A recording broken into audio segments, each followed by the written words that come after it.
Halo Sobat Lifestyle One, saya Dr. Dewi Widyastuti, spesialis penyakit dalam, akan membahas tentang leukemia.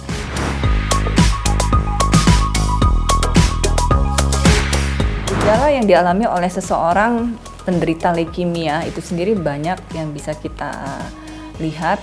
Di antaranya adalah demam yang tidak terlalu tinggi, terus-menerus, kemudian sampai dengan terjadinya penurunan berat badan, adanya pembesaran organ seperti di limpa dan di liver atau hati yang kita sebut dengan hepatosplenomegali, kemudian adanya perut yang semakin membesar, kemudian ada juga yang mengalami satu kelemahan atau kondisi cepat lelah oleh karena adanya satu gangguan di sel-sel darahnya. Banyak gambaran klinis yang lain itu tergantung dari tingkat ringan, sedang, atau beratnya dari penyakit tersebut.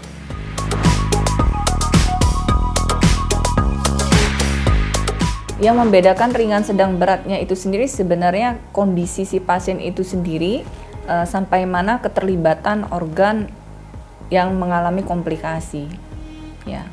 Contoh, misalkan ada juga yang mengalami gagal ginjal, seperti itu, sehingga gambaran klinisnya juga tidak jauh berbeda dari gambaran klinis gagal ginjal.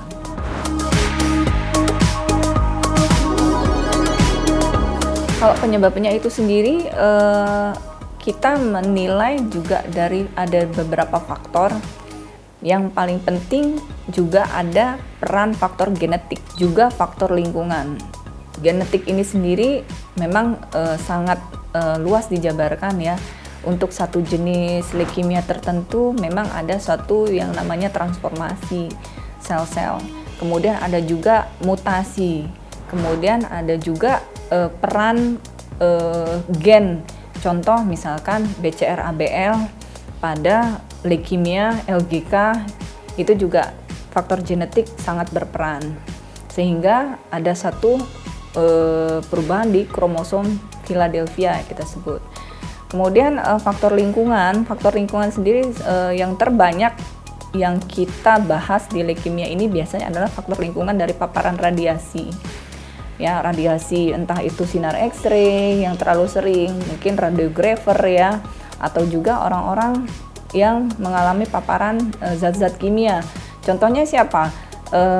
Mungkin zat-zat kimia benzen pada orang-orang di pabrik penyamakan kulit seperti itu pernah terjadi.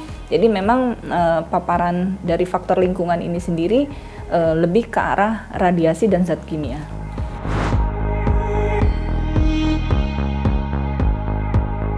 Kalau perbandingannya memang kita tidak bisa menentukan banyak atau besarannya berapa, cuma memang kita biasanya akan membedakan dari faktor usia. Nah, yang sering dialami oleh yang usia muda itu biasanya lebih ke arah akut. Usia tua banyak dialami adalah kanker-kanker yang kronik. Contohnya CML itu ya, chronic myeloblasttic leukemia. Jadi biasanya dialami oleh penderita usia 50 tahun ke atas. Seperti itu. Atau mungkin dia memang memiliki satu penyakit sebelumnya yang lain sehingga dia suatu ketika mengalami transformasi genetik, mengalami akut leukemia itu bisa terjadi.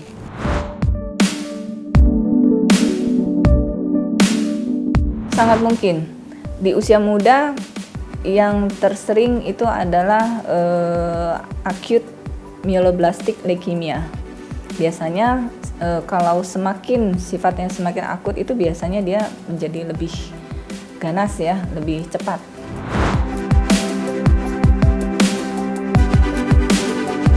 Untuk mengatasi leukemia ini sendiri dari sisi medis ya, kita bahas, kita punya beberapa alternatif atau pilihan.